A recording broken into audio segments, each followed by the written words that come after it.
Exam 300 fight for glory. नमस्कार दोस्तों, स्वागत है आपका एग्जाम 300 में। आज के लेक्चर में हम कंप्यूटर सॉफ्टवेयर के बारे में जानेंगे। सॉफ्टवेयर क्या होता है, कितने प्रकार के होते हैं और उनका क्या-क्या यूज़ है, ये भी जानेंगे। तो चलिए शुरू करते हैं। तो सबसे पहले देखते हैं कि सॉफ्टवेयर होता क्या है। तो सॉफ्टवेयर क्या है? वो एक कलेक्शन ऑफ प्रोग्राम है या एक सिंगल प्रोग्राम भी हो सकता है, जो कि बताता है कंप्यूटर को कि कोई एक स्पेसिफिक टास्क या कार्य किस प्रकार से करना है, उसका सीक्वेंस क्या होगा और कौन-कौन से रिसोर्सेज कहाँ-कहाँ से कंप्यूटर को यूज़ करनी है। तो ये सब काम कौन बताता है? वो बताता है सॉफ्टवेयर। सॉफ्टवेयर में इंस्ट्रक्शंस होते हैं, डेटा होता है, जैसे कि वर्ड प्रोसेसर हो गया, कंप्यूटर गेम हो गया और स्प्रेडशीट हो गया। ये भी स्पेशल टाइप के जो है सॉफ्टवेयर ही हैं, यूटिलिटी सॉफ्टवेयर में आते हैं। अभी आगे हम और देखते हैं। Now next is different types of software, या सॉफ्टवेयर कितने प्रकार के होते हैं। तो सॉफ्टवेयर कितने प्रकार के होते हैं? तो सिस्टम सॉफ्टवेयर होता है, एप्लीकेशन सॉफ्टवेयर होता है, ड्राइवर सॉफ्टवेयर होता है, मिडलवेयर सॉफ्टवेयर होता है, प्रोग्रामिंग सॉफ्टवेयर होते हैं और एम्बेडेड सॉफ्टवेयर होता है। सबसे पहले देखते हैं सिस्टम सॉफ्टवेयर क्या है। तो सिस्टम सॉफ्टवेयर वो है जो कि जो यूजर है, यानी कि हम है, उसको इंटीग्रेट करता है जो कंप्यूटर का हार्डवेयर है उसके साथ।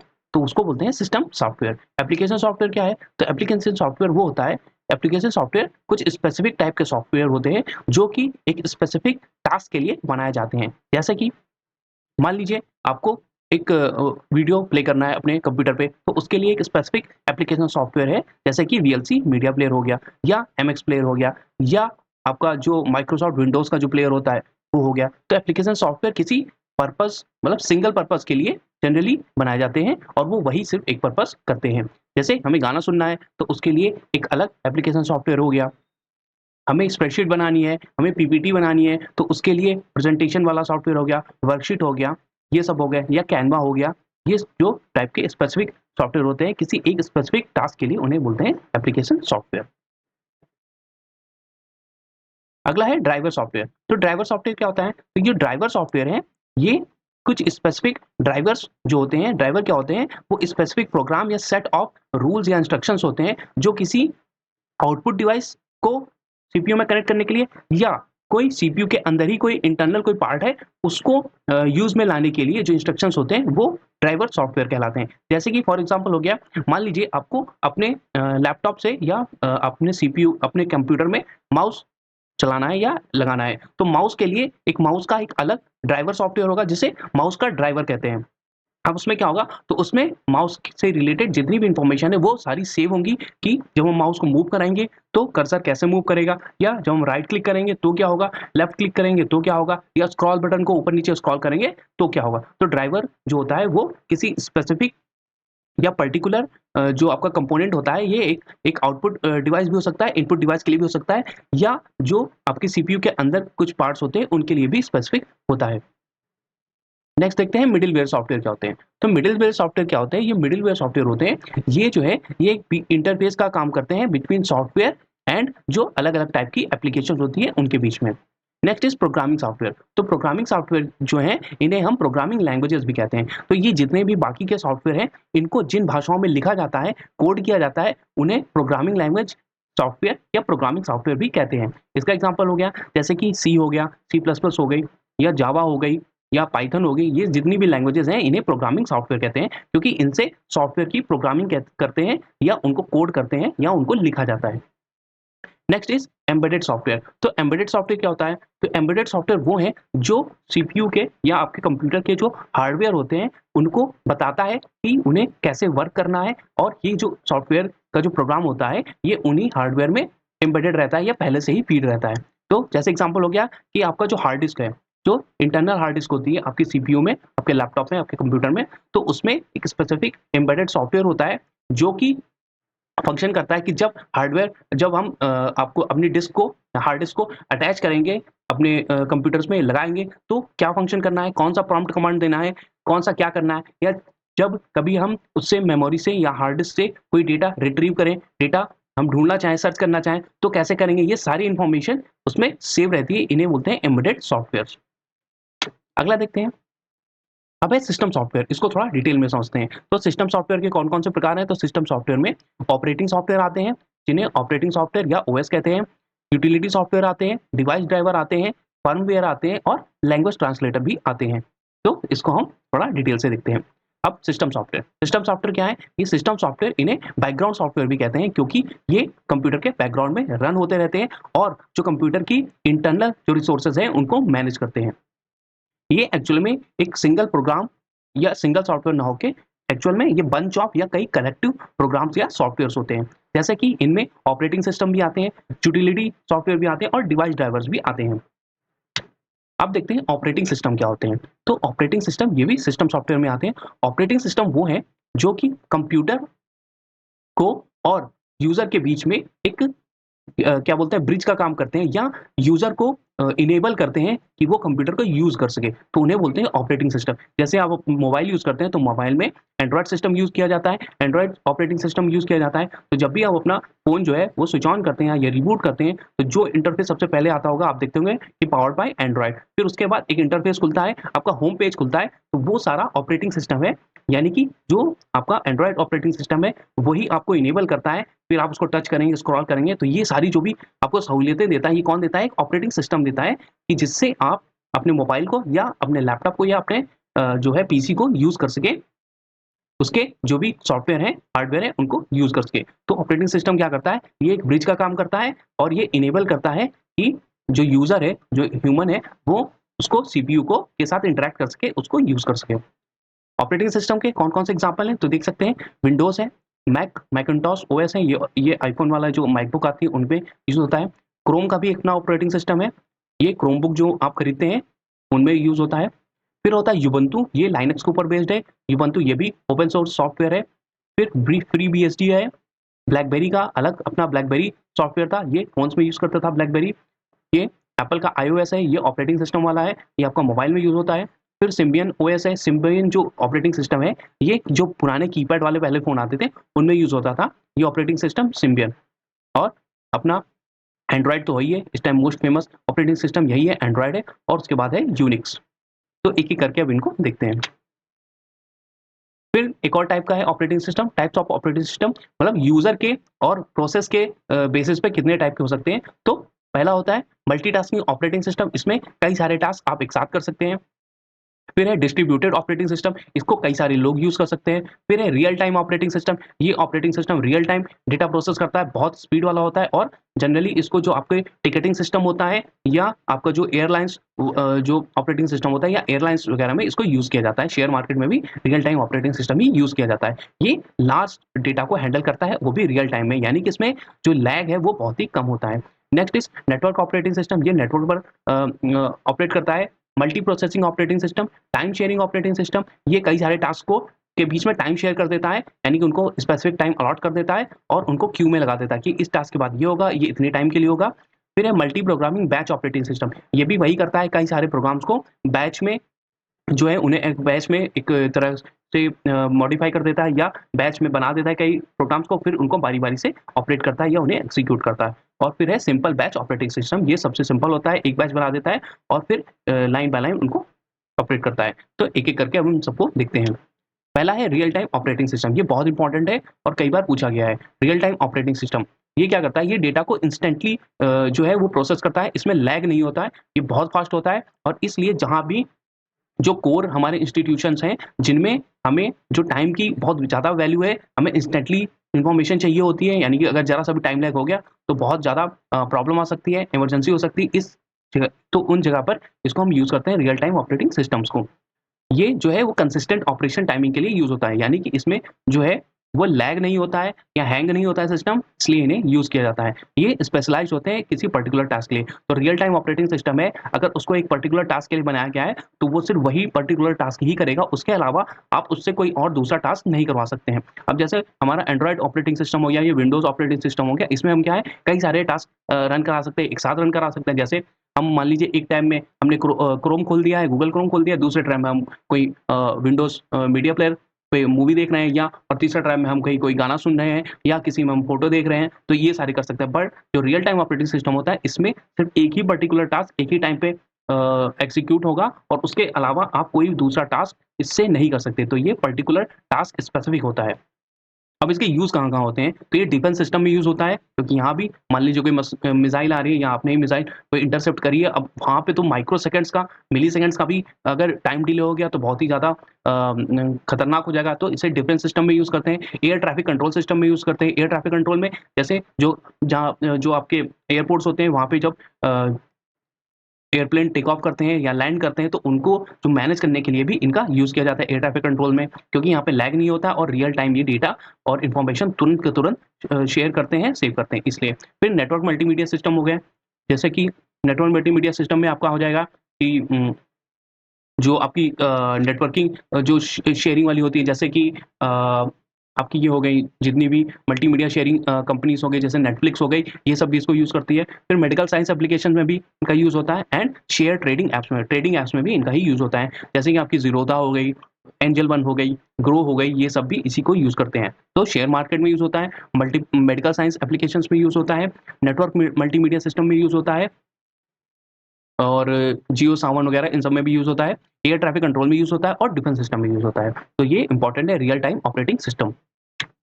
फिर आता है मल्टी एक्सेस ऑपरेटिंग सिस्टम। अब ये क्या करता है? मल्टी एक्सेस ऑपरेटिंग सिस्टम नाम से ही लग रहा है कि इसको कई सारे लोग एक साथ एक्सेस कर सकते हैं। तो multiple user can run programme on a computer simultaneously, यानी कि एक साथ इसको रन कर सकते हैं और ये क्या करता है? हर यूज़र को एक सेपरेट रिसोर्स प्रोवाइड करा देता है जिससे कि रिसोर्स ओवरलैपिंग ना हो और जो है सिस्टम हैंग ना करे। इसके एग्ज़ाम्पल है लाइनक्स हो गया, ubuntu हो गया, विंडोज़ का 2000 हो गया। Next is multi processing operating system. तो ये क्या है? ये भी वैसा ही है कि एक साथ कई सारी प्रोसेसेस रन कर रही हैं। अब जैसे जो मल्टी यूज़र था, कई सारे यूज़र अगर उसको एक साथ एक्सेस कर रहे होंगे मल्टी एक्सेस ऑपरेटिंग सिस्टम, तो ये मल्टी एक्सेस ऑपरेटिंग सिस्टम अपने आप ही मल्टी प्रोसेसिंग भी हो जाएगा। तो मल्टी प्रोसेसिंग ऑपरेटिंग सिस्टम के भी वही एग्ज़ाम्पल हैं जो मल्टी एक्सेस ऑपरेटिंग सिस्टम के थे, लाइनक्स, ubuntu और विंडोज़ 2000।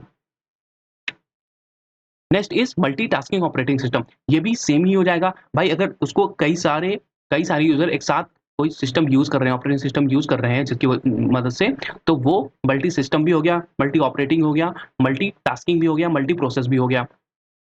तो इसके भी सेम वही एग्जांपल है, माइक्रो विंडोज हो गया, यूनिक्स हो गया, यूबंतु हो गया, ये सब, लाइनक्स हो गया, ये सब। Next is time sharing operating system. अब इसमें क्या होता था, ये काफी पुराना ऑपरेटिंग सिस्टम था, इस टाइम ये इसको यूज नहीं किया जा सकता है।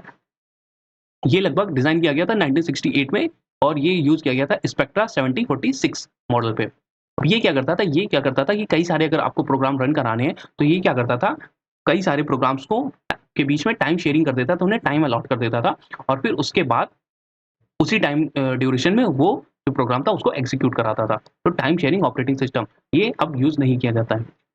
Next is batch processing operating system. अब बैच प्रोसेसिंग क्या है, नाम से ही लग रहा है कि ये कई सारे प्रोग्राम्स को बैच में डिवाइड कर देता है, फिर एक बाय एक उन सभी को प्रोसेस करता है। जैसे कि मान लीजिए जॉब वन का मतलब है कि कोई टास्क 1 है, टास्क 2 है, टास्क 3 है। अब इन सबको ये ऑपरेटिंग सिस्टम में आएंगे, ऑपरेटिंग सिस्टम क्या करेगा, इनको बैचेस में कन्वर्ट कर देगा। मतलब कि सारे जो जॉब 1 में जितने भी टास्क थे उनको एक जगह कंपाइल कर दिया, जॉब 2 में जितने भी सारे प्रोग्राम थे या टास्क थे उनको एक जगह कंपाइल कर दिया और जॉब 3 में जितने भी टास्क थे उनको बैच 3 करके एक जगह कंपाइल कर दिया। फिर ये एक-एक करके या साइमल्टेनियसली भी इन बैचेस को डिपेंड करता है कि वो जो है वो कितना ज़्यादा रिसोर्स यूज़ करेंगे, उस बेसिस पे एक साथ भी कर सकता है और एक-एक करके भी उन्हें एग्ज़ीक्यूट कर सकता है। नेक्स्ट इज़, अब देखते हैं कुछ इंपॉर्टेंट ऑपरेटिंग सिस्टम, जैसे कि डॉस है, डिस्क ऑपरेटिंग सिस्टम, ये माइक्रोसॉफ्ट ने बनाया था, यूनिक्स है, लाइनक्स है, विंडोज़ है और मैकिन्टॉश ओएस। ये सब एक-एक करके हम डिटेल में देखते हैं। पहला है एमएस डॉस, या जिसको डॉस भी कहते हैं, इसका फुल फॉर्म था डिस्क ऑपरेटिंग सिस्टम। इसको डिस्क ऑपरेटिंग सिस्टम इसलिए कहते थे क्योंकि अभी हम जो यूज़ करते हैं लैपटॉप या पीसी या अपना मोबाइल, तो उसमें क्या सिर्फ स्विच ऑन करना है और उसमें जो आपका जो ऑपरेटिंग सिस्टम है वो पहले से ही उसमें हार्ड डिस्क में सेव रहता है। बट पहले क्या होता था एमएस डॉस में, इसमें तो कंप्यूटर के अंदर कोई भी प्रोग्राम सेव नहीं होता था। जो ऑपरेटिंग सिस्टम है वो हमें हर बार पहले डिस्क में, यानी कि जो सीडी डिस्क पहले चलती थी या फ्लॉपी डिस्क होती थी, उनमें वो प्रोग्राम सेव होता था, तो हमें कंप्यूटर में वो पहले वो सीडी, हाँ, या फ्लॉपी डिस्क वो पहले डाल के उसको चलाना पड़ता था, तब वो सिस्टम बूट करता था उसकी मदद से। इसलिए इसको डिस्क ऑपरेटिंग सिस्टम कहते थे। यानी कि ये जो ऑपरेटिंग सिस्टम था वो डिस्क के ऊपर वर्क करता था। डिस्क आपको पहले वो कंप्यूटर सीडी डिस्क होती थी या फ्लॉपी डिस्क होती थी, वो आपको पहले कंप्यूटर में लगानी होती थी, उसके बाद ही वो ऑपरेटिंग सिस्टम काम करता था। तो इसलिए इसको डिस्क ऑपरेटिंग सिस्टम कहते थे। किसने बनाया था? माइक्रोसॉफ्ट ने बनाया था। और ये जैसे अभी विंडोज आता है डिफॉल्ट, आप कोई भी नया कंप्यूटर खरीदें तो उसी तरह डिस्क ऑपरेटिंग सिस्टम भी पहले से ही डिफॉल्ट आता था। अब ये जनरली बहुत ही कम यूज़ होता है। इसका जो सबसे ज़्यादा यूज़ होता है जनरली ये आपका सर्वर वगैरह में या बहुत ही कॉन्फिडेंशियलिटी जो भी जहाँ पे चीज़ें चाहिए होती हैं वहाँ पे यूज़ करते हैं डिस्क ऑपरेटिंग सिस्टम में। इसका एक ड्रॉबैक ये था कि जैसे अभी हम क्या करते हैं, मान लीजिए हमने हमने अपना ऑपरेटिंग सिस्टम हमने अपना लैपटॉप या कंप्यूटर ऑन किया और हमें कोई टास्क करना तो हम सिंपल माउस की मदद से वहाँ पे जाके टास्क बार में जाके या होम पेज पे जाके क्लिक कर सकते हैं उन पर। बट इसमें ऐसा नहीं होता था।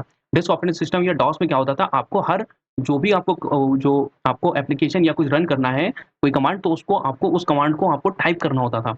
यानी कि आपको पहले तो वो कमांड पता होना चाहिए, याद होना चाहिए और एग्ज़ैक्टली वैसा ही याद होना चाहिए। उसके बाद आपको उसे टाइप करना होता था। मान लीजिए जैसे हम मान लीजिए हमें क्रोम यूज़ करना है, एक एग्ज़ाम्पल लेते हैं, पहले क्रोम था नहीं लेकिन अभी ले लेते हैं कि मान लीजिए हमें वेब ब्राउज़र यूज़ करना है, तो हमें अभी क्या करना होता है, हम सिर्फ़ होम पे जाएँगे या नीचे देखेंगे आइकन में हम देखेंगे कि क्रोम है, उसमें हम क्लिक कर देंगे और क्रोम ओपन हो जाएगा। पर डॉस में क्या होता था, हमें जो रन विंडो होती है, कमांड विंडो होती है, वहाँ पे जाके टाइप करना होता था कि रन क्रोम ऐसे करके कमांड देना होता था, एंटर करना होता था, तब वो जाके मतलब रन करेगा। ये एग्ज़ाम्पल दे रहा हूँ, लूज़ली एक एग्ज़ाम्पल है।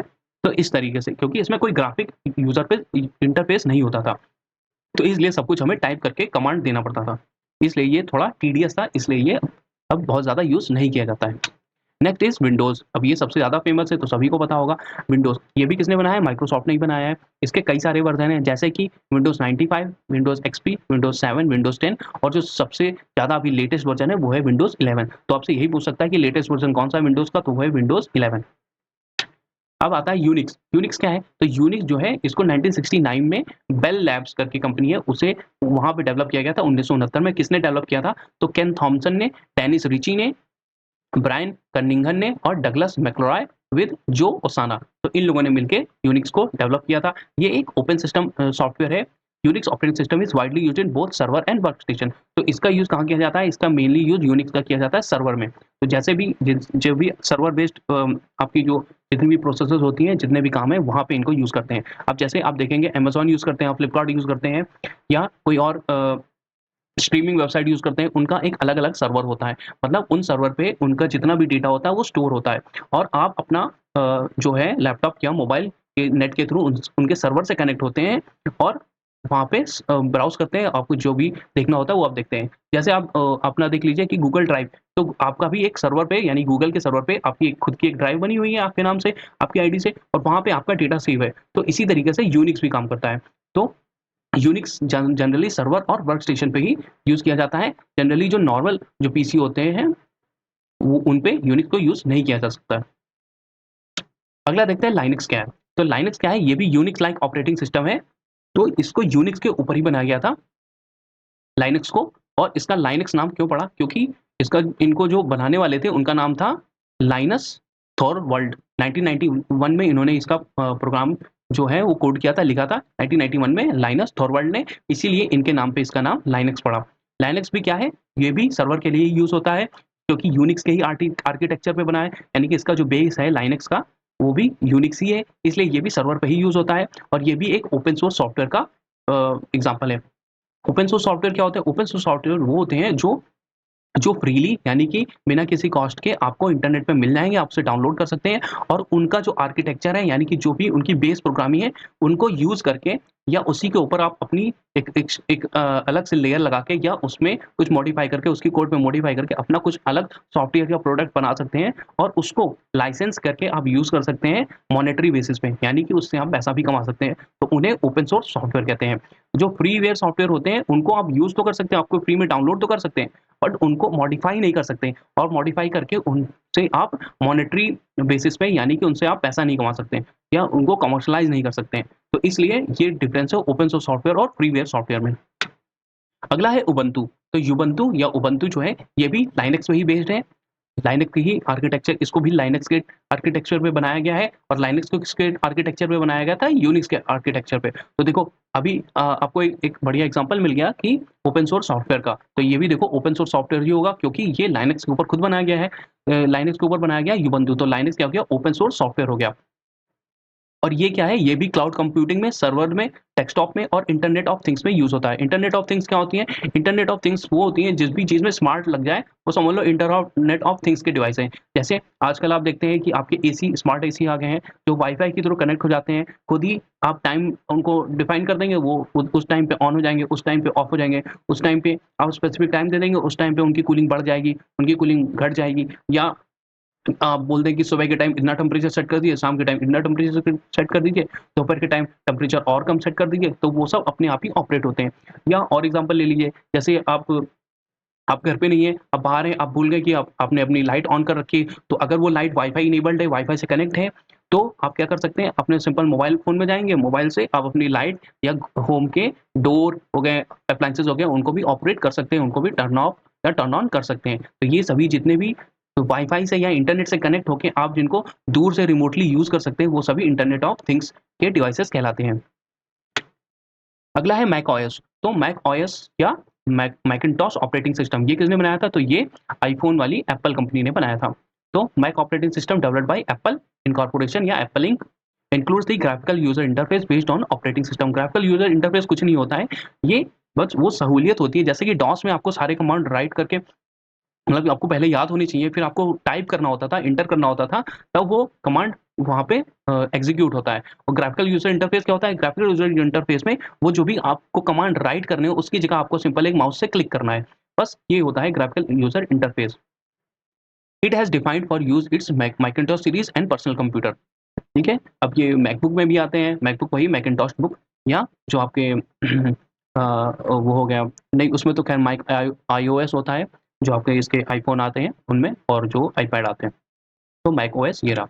Next is utility software. अब यूटिलिटी सॉफ्टवेयर क्या होता है, इसको देखते हैं। तो यूटिलिटी सॉफ्टवेयर वो सिस्टम सॉफ्टवेयर हैं जो कि किसी स्पेसिफिक टास्क के लिए बनाए जाते हैं, स्पेसिफिक यूटिलिटी के लिए बनाए जाते हैं। जैसे कि आपके सिस्टम को एनालाइज़ करना है, कंप्यूटर को एनालाइज़ करना है कि भाई इसमें जो है हमारी डिस्क में डेटा कितना बचा है, या कितनी भर गई है, या स्लो क्यों हो रहा है, या कितना इसमें जो है अनयूज़्ड डेटा है।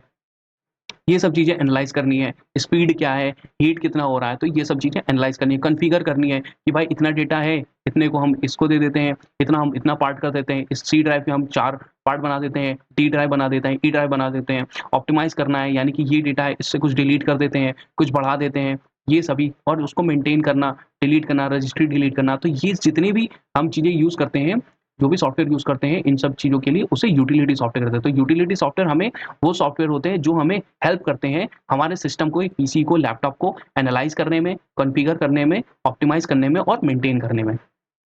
ठीक है? अब जैसे मान लीजिए मेरा ये पीसी है, मुझे इसमें जो है वो डार्क बैकग्राउंड लगाना है, तो मैं उस किसमें जाऊँगा? तो मैं जाऊँगा जो भी इसका डिस्प्ले वाला होगा, जो भी फ़ंक्शन होगा, तो वो जो डिस्प्ले फ़ंक्शन हो गया, जो डिस्प्ले टैब हो गया, वो क्या हो गया? एक यूटिलिटी सॉफ्टवेयर हो गया। तो उस सॉफ्टवेयर से मैं क्या कर रहा हूँ कि जो भी मेरा पीसी है, मेरा लैपटॉप है, उसका मैं डिस्प्ले जो है वो चेंज कर रहा हूँ, कि मुझे अपना वॉलपेपर चेंज करना है, बैकग्राउंड चेंज करना है, डार्क करना है उसको, लाइट करना है, डिम करना है, ये सब चीज़ें। तो इस तरीके से जो स्पेसिफ़िक कुछ अलग-अलग यूटिलिटी यूज़ होती है, उनके लिए यूटिलिटी सॉफ्टवेयर यूज़ किया जाता है। एग्ज़ाम्पल क्या हो गया? जैसे एंटीवायरस हो गया, भाई देखो एनालाइज़ करना है, कॉन्फ़िगर करना है, ऑप्टिमाइज़ करना है, मेंटेन करना है, तो इसमें ही एंटीवायरस आ गया। मान लीजिए आपके सिस्टम में कोई वायरस आ गया है, उसको आप आपकी सारी फाइल्स को करप्ट कर सकता है, आपका डेटा करप्ट कर सकता है, आपका लैपटॉप खराब कर सकता है, तो उसको दूर करने के लिए हमें एंटीवायरस सॉफ्टवेयर चाहिए। तो ये भी क्या कर रहा है? एनालाइज़ भी करेगा ये पहले, आपके सिस्टम को कॉन्फ़िगर करेगा, मतलब जो भी वायरस है उसको हटाएगा, ऑप्टिमाइज़ करेगा, मेंटेन करेगा, तो ये सब एंटीवायरस वाला भी इसमें आ गया। फाइल मैनेजर आ गया, वही काम है कि भाई डेटा ज़्यादा हो गया, डेटा को डिलीट करना है, कुछ रिफ्रेश करना है, ये भी फाइल मैनेजर का काम हो गया। डिस्क क्लीनर हो गया, डिस्क भर गई है, कंप्यूटर स्लो हो गया है, तो डिस्क क्लीनर क्या करता है? आपकी जो अनयूज़्ड फाइल्स होती हैं, जो टेम्परेरी फाइल्स होती हैं, उनको डिलीट कर देता है। तो ये सारे आ गए यूटिलिटी सॉफ्टवेयर्स में। और क्या एग्ज़ाम्पल है यूटिलिटी सॉफ्टवेयर के? तो जैसे डिलीटिंग डेटा, तो डेटा डिलीट के लिए हमारा जो होता है फाइल मैनेजर हो गया, डिस्क डिफ्रैगमेंटेशन, अभी हम देखेंगे डिस्क डिफ्रैगमेंटेशन होता क्या है और क्यों होता है। तो डिस्क डिफ्रैगमेंटेशन के लिए, यूज़र अकाउंट और सिक्योरिटी के लिए, एंटीवायरस सॉफ्टवेयर जो होते हैं, ये भी यूटिलिटी सॉफ्टवेयर का एग्ज़ाम्पल है। कंप्यूटर को जब हम फॉर्मेट करते हैं, जो फॉर्मेटिंग वाले जो सॉफ्टवेयर होते हैं, वो भी हमारे यूटिलिटी सॉफ्टवेयर है। एन्क्रिप्शन, डिक्रिप्शन, हमारा डेटा जो है या फ़ोल्डर है या फ़ाइल है, उसको एन्क्रिप्ट करना है, डिक्रिप्ट करना है, ये भी यूटिलिटी सॉफ्टवेयर है। सिस्टम को क्लीन करना है, उसके लिए भी है। जैसे सीसी क्लीनर आता है, विंडोज़ क्लीनर आता है, ये सब सॉफ्टवेयर को अपडेट करना है, तो ये भी यूटिलिटी सॉफ्टवेयर में ही आता है। अब एक-एक करके हम इनको देखते हैं। पहला है डिस्क फॉर्मेटिंग। तो डिस्क फॉर्मेटिंग क्या होता है? फॉर्मेटिंग का मतलब होता है erasing all the data on the disk और अदर स्टोरेज मीडियम। तो जैसे मान लीजिए आपके पास कोई हार्ड डिस्क है आपके सिस्टम में, तो उसका जो भी डेटा है वो हमें डिलीट करना है, तो उसे बोलते हैं डिस्क हमने फॉर्मेट कर दी या फॉर्मेटिंग कर दी। प्रिपेयरिंग अ हार्ड डिस्क और other storage medium for its user use according to operating system. तो हमारा कोई भी उसमें प्री इंस्टॉल्ड या प्री सेव्ड जो भी हमारा प्रोग्राम होगा वो सारा डिलीट हो जाएगा, और जो ऑपरेटिंग सिस्टम उसको जैसे यूज करता है जो डिफॉल्ट मोड में, वो उसमें सेव रहेगा सिर्फ। तो किसी हार्ड डिस्क को या अदर स्टोरेज मीडियम को ऑपरेटिंग सिस्टम के अकॉर्डिंगली यूज करने के लिए जो हम फॉर्मेट जो हम प्रोसेस करते हैं उसको फॉर्मेटिंग कहते हैं। या एक और सिंपल भाषा में समझ सकते हैं कि सारा भी जो भी डेटा है किसी डिस्क में या स्टोरेज डिवाइस में, उसको इरेजिंग ऑल द डेटा, यानी कि उसका सारा डेटा जो हम डिलीट कर देते हैं उसे हम कहते हैं कि डिस्क फॉर्मेट कर दी, या हमने वो स्टोरेज डिवाइस फॉर्मेट कर दिया। ये कुछ ऐसा होता है, राइट क्लिक करेंगे इतने सारे ऑप्शन आ जाएंगे, फिर यहाँ पे आता है फॉर्मेट का ऑप्शन। अगला है डिस्क डीफ्रेगमेंटेशन क्या होता है। तो पहले देखते हैं कि फ्रेगमेंटेशन क्या होता है। तो फ्रेगमेंटेशन क्या होता है कि मान लीजिए आपके सिस्टम में कोई फाइल, या ये तो एक सीडी बनी हुई है क्या, और ये है यहाँ पे हार्ड डिस्क को शो कर रहा है। तो मान लीजिए कोई आपके सीडी में कोई मूवी है या कोई गाना है या कोई फाइल है, वो पहले एकदम ऐसे थी, मगर आपने क्या किया, धीरे धीरे करके उसको कुछ चीज़ें आपने उस फाइल में एडिट करना चालू करी। तो धीरे-धीरे क्या होता है, कुछ जब आप धीरे-धीरे चीज़ें एडिट करते हैं, तो ये जो पूरी की पूरी फ़ाइल एक साथ एक सीक्वेंस में यहाँ पे सेव थी, वो क्या होता है कि छोटे-छोटे फ्रैगमेंट्स में ये जो छोटे-छोटे फ्रैगमेंट आपको दिख रहे हैं, इन्हें सेक्टर कहते हैं डिस्क के लिए। तो इन सेक्टर्स में अलग-अलग करके सेव हो जाती है। ठीक है? इसको बोलते हैं फ्रैगमेंटेशन डिस्क या फ्रैगमेंटेड डिस्क। तो ये जो आपकी इन्फॉर्मेशन या फ़ाइल थी, ये क्या हो गई, फ्रैगमेंट्स में टूट गई। छोटे-छोटे टुकड़ों में टूट गई, फ्रैगमेंट में टूट गई, तो इसे बोलते हैं फ्रैगमेंटेशन। अब डिस्क डीफ्रैगमेंटेशन क्या करता है, इन्हीं जो छोटे-छोटे टुकड़ों को है, इनको वापस एक साथ जोड़ देता है, यानी कि किसी फाइल के टुकड़ों को वापस एक साथ एक जगह ही स्टोर कर देगा, उसको बोलते हैं डीफ्रैगमेंटेशन। अब जैसे यहाँ पे देखिए, किसी हार्ड ड्राइव में आपके यहाँ पे कोई था, एक डेटा इस तरीके से था। अब धीरे-धीरे क्या होता है, आप उस डेटा को चेंज करते रहेंगे, उस फाइल को चेंज करते हैं, और रहने के मान लीजिए नाम चेंज कर दिया आपने, उसकी जो फाइल्स थी वो चेंज कर दी, उसका जो टाइप था वो चेंज कर दिया, तो धीरे-धीरे क्या होता है कि वो फाइल जो होती है वो फ्रैगमेंट्स में टूट जाती है। और डीफ्रैगमेंटेशन क्या करता है, ये सारे फ्रैगमेंट्स को वापस में जोड़कर एक ही जगह सेव कर देता है। इससे क्या होता है, अगर कोई फाइल फ्रैगमेंट में टूट जाती है, तो वो क्या करती है, वो एग्जीक्यूट होने में वो मतलब एग्जीक्यूट नहीं होती है, तो एग्जीक्यूट में एरर दिखाता है। तो डीफ्रैगमेंटेशन क्या करता है, उसको सारी फाइल्स के टुकड़ों को एक साथ एक जगह सेव कर देता है, जिससे वो जो प्रोग्राम है, जो फाइल है, वो ईज़िली रन करने लगती है। अगला है डिस्क एन्क्रिप्शन। तो डिस्क एन्क्रिप्शन क्या होता है? पहले देखते हैं एन्क्रिप्शन क्या होता है। तो एन्क्रिप्शन क्या होता है कि मान लीजिए हमने कोई भी डेटा हार्ड ड्राइव से हमने उसको रिकॉल किया, एक कमांड दिया सीपीयू को कि हमें ये डेटा चाहिए। तो क्या होता है कि पहले वो हार्ड ड्राइव से क्या होता है, डायरेक्टली वो रॉ डेटा के रूप में एज़ इट इज़ आ जाता है रैम में, और रैम क्या करता है, उस डेटा को रीड करता है, उसमें आपने कोई चेंज किया, वो उसको एज़ इट इज़ फिर चेंज के बाद वापस हार्ड ड्राइव में सेव कर देता है। तो ये क्या होता है, ये जो है, ये सिक्योर मेथड नहीं है। एन्क्रिप्शन में क्या होता है, एन्क्रिप्शन में क्या होता है कि जो हार्ड ड्राइव में डेटा सेव होता है, वो पहले एन्क्रिप्ट होता है। एन्क्रिप्ट का मतलब क्या है कि जो डेटा सेव होता है, उसका जो फॉर्म है, वो बदल जाता है। अब जब हम इसको हार्ड ड्राइव से वापस रिकॉल करेंगे, तो वो क्या होता है, एन्क्रिप्टेड पहले हार्ड ड्राइव में एन्क्रिप्टेड डेटा है, वो पहले जाके डिक्रिप्ट होगा, ठीक है? फिर उस डिक्रिप्शन के बाद फिर वो दोबारा से रैम में जाएगा, और फिर इसी तरीके से हमने जो रैम में से हमने रॉ डेटा भेजा है, वो डायरेक्ट हार्ड ड्राइव में सेव होने की जगह पहले वो एन्क्रिप्ट होगा, उसका जो रूप है वो चेंज होगा, फिर उस वो एन्क्रिप्टेड डेटा तब जाके हार्ड ड्राइव में सेव होगा। तो इसको यूज़ इसलिए करते हैं कि अगर आपको कोई अनऑथराइज्ड पीपल या प्रोसेस से बचाना है अपने सिस्टम को, मान लीजिए आपका सिस्टम खो गया है, मगर आपने एन्क्रिप्ट नहीं किया है, तो आपकी जो फाइल है एज़ इट इज़ वो कोई भी बंदा पढ़ सकता है, यूज़ कर सकता है। तो इस वजह से उसको बचाने के लिए आप उसको क्या कहते हैं, एन्क्रिप्ट कर देते हैं। तो जब तक उसके पास एन्क्रिप्शन की नहीं होगी, एन्क्रिप्शन पासवर्ड नहीं होगा या डिक्रिप्शन पासवर्ड नहीं होगा, सॉरी, तब तक वो उस फाइल को यूज़ नहीं कर सकता, उस फाइल को देख नहीं सकता है। तो इसलिए सेफ्टी के लिए डिस्क एन्क्रिप्शन बहुत ही ज़रूरी है, और ये बिटलॉकर है, ये एक एग्जांपल है डिस्क एन्क्रिप्शन का। अगला है डिस्क कंप्रेशन क्या होता है? तो कंप्रेशन का मतलब क्या होता है कि किसी चीज़ को दबा देना या दबाकर छोटा कर देना। तो उसी तरह होता है कि आपने जो डेटा है उसको कंप्रेस कर दिया है। पहले मान लीजिए कि पूरी की पूरी फ़ाइल में यूज़ था, मान लीजिए इसका जो स्पेस है वो 51.4 जीबी है। आपने पूरी की पूरी जो है डिस्क को भर दिया, बट ये डिस्क कंप्रेशन क्या करता है, उस जो डेटा को क्या करता है, कंप्रेस कर देता है, बहुत ही छोटी-छोटी अ, उसके फ्रैगमेंट्स में कन्वर्ट करके उसको कंप्रेस कर देता है, छोटा कर देता है, यानी कि उसकी क्वालिटी वगैरह को थोड़ा-सा डिट्यूरेट कर देता है, कम करके उसको सेव कर देता है। जैसे आप मान लीजिए कि आपकी कोई 8 एमबी की फ़ाइल है, अगर जब आप उसको कंप्रेस करेंगे तो वो 8 एमबी की फाइल कुछ केबी में हो जाएगी, मान लीजिए 100 केबी कन्वर्ट होगी, तो आपको कितना डेटा आपका सेव हो गया। इसी तरह मान लीजिए आपकी कोई 200 एमबी की फाइल है, आप जब उसको कंप्रेस करेंगे तो वो 200 एमबी की फाइल आपको 20 एमबी में कन्वर्ट हो जाएगी, यानी कि आपने 10 टाइम उसको कंप्रेस कर दिया, उसको छोटा कर दिया। तो इससे क्या होता है कि आपका स्पेस जो है डिस्क का या स्टोरेज डिवाइस का वो बच जाता है। अगला देखते हैं, अगला है डिस्क क्लीनर। डिस्क क्लीनर क्या होता है? तो डिस्क क्लीनर नाम से ही लग रहा है कि ये हार्ड डिस्क को क्लीन करता है। तो हार्ड डिस्क में जो भी अनवांटेड या जो भी आपके रेसिड्यू, कभी-कभी क्या होता है कुछ प्रोग्राम जब हम डिलीट करते हैं वो तो टेम्परेरी जो होते हैं वो पूरी तरीके से हमारे कंप्यूटर से डिलीट नहीं होते हैं। उनकी कुछ फाइल्स हमारे सिस्टम में तो मतलब सेव रह जाती हैं। तो उन जो रेसिड्यू फाइल्स होती है धीरे-धीरे ये करके ये बढ़ती जाती हैं, बढ़ती जाती हैं। तो इन रेसिड्यू फाइल्स को डिलीट करता है डिस्क क्लीनर, और ये डिलीट करके हमारी जो डिस्क है उसका स्पेस भी बढ़ाता है।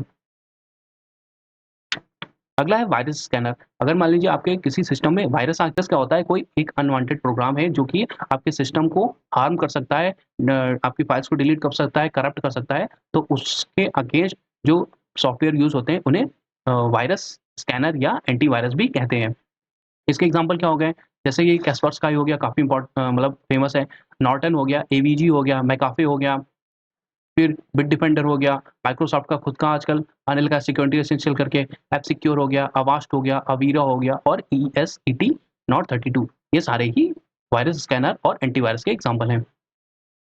वायरस स्कैनर और एंटीवायरस और किस-किस चीज़ में मदद करते हैं? तो हमें वायरसेस के अगेंस्ट, वर्म्स के अगेंस्ट, एडवेयर के अगेंस्ट, स्पाईवेयर के अगेंस्ट और अदर टाइप के मालवेयर। एडवेयर क्या होते हैं? एडवेयर होते हैं वो छोटे से प्रोग्राम होते हैं जो आपके सिस्टम में स्टोर हो जाते हैं और समय-समय पर आपको जो अनवांटेड एड्स वगैरह दिखाने लगते हैं, तो वो एडवेयर होते हैं। इसी तरह स्पाईवेयर क्या होता है? स्पाईवेयर एक छोटा-सा प्रोग्राम होगा, जो आप कोई मान लीजिए एक प्रोग्राम क्या है, वायरस के रूप में होगा और आपके सिस्टम में सेव हो जाएगा और आपकी जो भी इम्पोर्टेंट जो इन्फॉर्मेशन होगी, मान लीजिए आप कौन-कौन सा कीबोर्ड में कौन-कौन सी कीज़ कब एंटर कर रहे हैं, कहाँ-कहाँ आपने क्लिक करा, ये सारी जो होती है, ये सारी चीज़ें वो सेंड करता रहता है आपका ही नेटवर्क यूज़ करके किसी और को, जिसने भी आपके में वायरस सेंड किया है।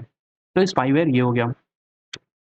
अगला होता है डीबगर। तो डीबगर क्या होता है? तो पहले देखते हैं बग क्या होता है। तो कोई भी जो एरर है कंप्यूटर में, कोडिंग एरर को हम बग कहते हैं। तो जब भी हम कोई प्रोग्राम मान लीजिए हमने कोई भी प्रोग्राम किसी प्रोग्रामिंग लैंग्वेज में लिखा, मान लीजिए हमने कोई program C plus plus programming language में लिखा, तो उसको जब हम रन करते हैं, रन कमांड देते हैं उस प्रोग्रामिंग लैंग्वेज का, तो हम देखते हैं कि वो कभी-कभी program as it is run नहीं करता है।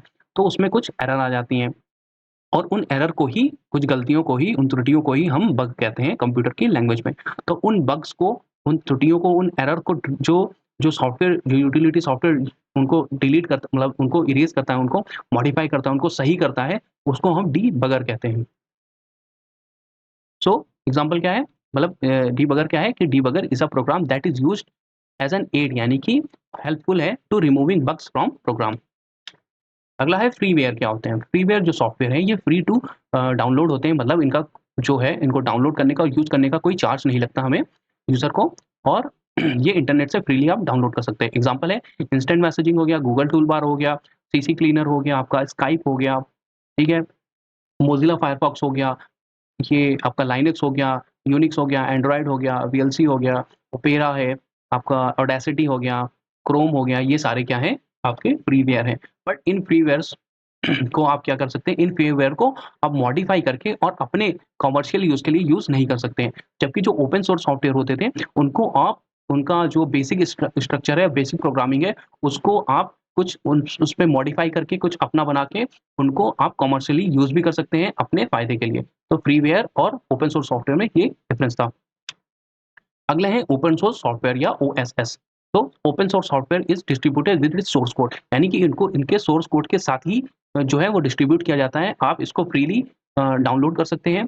ये भी इंटरनेट से आप फ्रीली डाउनलोड कर सकते हैं, बट इनके साथ क्या प्लस पॉइंट होता है कि आप इनसे जो भी कुछ बनाते हैं या इनको मॉडिफ़ाई करके कुछ बनाते हैं, तो उसको आप कमर्शियलाइज़ कर सकते हैं, यानी कि उनसे आप पैसे भी कमा सकते हैं। एग्ज़ाम्पल हो गया आपका मोज़िला फायरफॉक्स हो गया, लिब्रे ऑफिस हो गया या लाइबर ऑफिस हो गया, लाइनक्स हो गया, ब्लेंडर हो गया, पाइथन हो गया। जो ब्लेंडर है, ये आपका उसमें यूज़ होता है, जो भी आपके ग्राफ़िक्स हैं, मूवी वगैरह के, गेम वगैरह के, तो वो जो बनाए जाते हैं, वो ब्लेंडर में जनरली बनाए जाते हैं। पाइथन क्या है? पाइथन एक पाइथन कोडिंग लैंग्वेज है। अब अगर फ्री ना होता तो मान लीजिए पाइथन वाले सबसे पैसा माँगने लगते, भाई तुमने हमारा जो अपना प्रोग्राम बनाया, सॉफ्टवेयर बनाया, वो हमारी लैंग्वेज से बनाया, तो इसलिए तो ये सारे ओपन सोर्स सॉफ्टवेयर होते हैं, वो फ्री टू यूज़ होते हैं और आप इनसे कुछ भी बना के उसको मोनेटाइज़ कर सकते हैं। जनरली आप जो आजकल ब्रेव ब्राउज़र देखते होंगे तो वो इसी के ऊपर बेस्ड है, मोज़िला फायरफॉक्स के ऊपर बेस्ड है, यानी कि उन्होंने जो सोर्स कोड लिया है वो किसका लिया है, मोज़िला फायरफॉक्स का। अगला है बूटिंग क्या होती है? तो बूटिंग जैसा कि हम कई बार पढ़ते हैं, जैसे ही हम सिस्टम को ऑन करते हैं, तो वो जो ऑन वाली प्रोसेस होती है उसको बूटिंग कहते हैं। इस बूटिंग में क्या-क्या होता है उसको समझते हैं। तो जब हम कंप्यूटर को ऑन करते हैं तो कंप्यूटर की जो हार्ड डिस्क होती है उसमें जो डिस्क है वो क्या करता है, ऑपरेटिंग सिस्टम को लोड करता है, किससे? रैम से। और उससे पहले एक परफॉर्म होता है टेस्ट जिसको बोलते हैं बेसिक इनपुट आउटपुट सिस्टम, वो परफॉर्म करता है पीओएसटी पोस्ट। और इस पोस्ट का फुल फॉर्म क्या होता है? Power on self test. यानी कि अपने आप जब पावर ऑन होता है तो वो देखता है कि पावर में पावर ऑन करने पे वो देखता है कि जो भी हार्डवेयर की फंक्शनैलिटीज़ हैं, वो हार्डवेयर मतलब जितने भी जो भी सीपीयू के कंपोनेंट हैं वो प्रॉपर वर्क कर रहे हैं कि नहीं कर रहे हैं, कोई एरर तो नहीं है। किसी सॉफ्टवेयर में जो भी सिस्टम वाले सॉफ्टवेयर हैं वो ईज़िली मतलब सही तरीके से वर्क कर रहे हैं कि नहीं, उसको वो देखता है। तो when a computer is powered on, it identifies the BIOS and ROM chip on the main board. तो ये जब हम कंप्यूटर को ऑन करते हैं तो क्या करता है, सबसे पहले कंप्यूटर किसको सर्च करता है? बायोस को, बेसिक इनपुट आउटपुट सिस्टम को और रोम चिप को, किसके? मेन बोर्ड पे या मदरबोर्ड पे। फिर क्या होता है, बायोस जो होता है, जो बेसिक इनपुट आउटपुट सिस्टम होता है, ये क्या करता है, ये गाइड करता है कंप्यूटर को गाइड करता है कि लोकेट करने में कंपोनेंट एंड ऑपरेटिंग सिस्टम को। तो बेसिक इनपुट आउटपुट सिस्टम का क्या यूज़ होता है? इसका यूज़ होता है कंप्यूटर को गाइड करना during the process of booting booting और किनको लोकेट करना? जो भी हम आपके सीपीयू के कंपोनेंट हैं, आपके सिस्टम के कंपोनेंट हैं उनको और ऑपरेटिंग सिस्टम को। फिर क्या होता है, जब स्टार्टअप हो रहा है, मतलब आपका सीपीयू का स्टार्ट हो रहा है, तो कंप्यूटर लोड करता है प्रोग्राम कोड्स को। कौन-कौन से प्रोग्राम कोड को? जितने भी आपके ड्राइवर जो भी एसेंशियल होते हैं बूटिंग के लिए, हार्ड डिस्क ड्राइव्स के जो भी ड्राइवर होते हैं उनको बूट करता है, उनको कोड करता है, उनको लोड करता है। फिर ये पावर ऑन सेल्फ टेस्ट ये करता है, पोस्ट को चेक करता है फिर और सारे हार्डवेयर को चेक करता है फंक्शनैलिटी को। अगर आपका मान लीजिए लैपटॉप है और उसका अगर कीबोर्ड खराब है, तो वो जो आपका पीसी है वो बूट नहीं करेगा। वो बताएगा आपका, जैसे ही आप बूट करने की कोशिश करेंगे, तो बूटिंग प्रोसेस में ही वो बता देगा कीबोर्ड एरर है। तो ये सारे चेक हो जाते हैं, कभी कब हो जाते हैं? बूटिंग के प्रोसेस के दौरान। फिर क्या होता है, सीपीयू कम्युनिकेट करता है डिवाइसेस के साथ टू कंफर्म द ऑपरेशन। फिर आफ्टर पोस्ट यानी कि पावर ऑन सेल्फ टेस्ट के बाद क्या होता है कि कंप्यूटर लोकेट करता है ऑपरेटिंग सिस्टम को, फिर वो ऑपरेटिंग सिस्टम को ढूँढता है कंप्यूटर सिस्टम और वो कहता है कि ऑपरेटिंग सिस्टम से कहता है कि बूट सीक्वेंस को इनिशिएट करें। तो पहले जो आप सिस्टम ऑन करते हैं तो सिस्टम क्या ढूँढता है? बायोस को ढूँढता है। बायोस को सर्च करता है और रोम को सर्च करता है मेन बोर्ड में। रोम रोम को सर्च करेगा। फिर बायोस क्या करता है, बायोस को क्यों सर्च करता है? क्योंकि उसको पता है कि बायोस ही हमें गाइड करेगा कि आपके ऑपरेटिंग सिस्टम की तरफ, कि ऑपरेटिंग सिस्टम कहाँ है। फिर जो ऑपरेटिंग सिस्टम जब बायोस की मदद से ऑपरेटिंग सिस्टम मिल जाता है कंप्यूटर को, तो कंप्यूटर क्या कहता है कि ऑपरेटिंग सिस्टम से कि भाई सिस्टम ऑन करो और जो भी एसेंशियल कंपोनेंट्स हैं, उनको चेक करो। तो ये हो गई पूरी बूटिंग की प्रोसेस। अब बूटिंग भी 2 प्रकार की होती है, कोल्ड बूटिंग भी होती है और एक हार्ड बूटिंग होती है। तो जब हम वार्म बूटिंग मतलब होती है कि जब हम रीस्टार्ट करते हैं, हमारा सिस्टम चल रहा है और हमने रीस्टार्ट कमांड दे दिया तो उसको बोलते हैं वार्म बूटिंग। और जब कोल्ड बूटिंग क्या होती है? कोल्ड बूटिंग ये होती है, नाम से लग रहा है कि जब सिस्टम कोल्ड हो गया हो, यानी कि सिस्टम काफ़ी देर से ऑफ है और तब हमने उसको ऑन किया है, तो उसको कोल्ड बूटिंग कहते हैं। मगर अगर सिस्टम चल रहा है और हमने उसको रीस्टार्ट कमांड दे दिया, तो उसको वार्म बूटिंग बोलते हैं। तो ये सॉफ्टवेयर कंप्यूटर सॉफ्टवेयर थे। होपफुली आपको ये लेक्चर अच्छा लगा हो। अगर अच्छा लगा हो तो लाइक करें, शेयर करें और सब्सक्राइब करें। Thank you very much. जय हिंद, वंदे मातरम।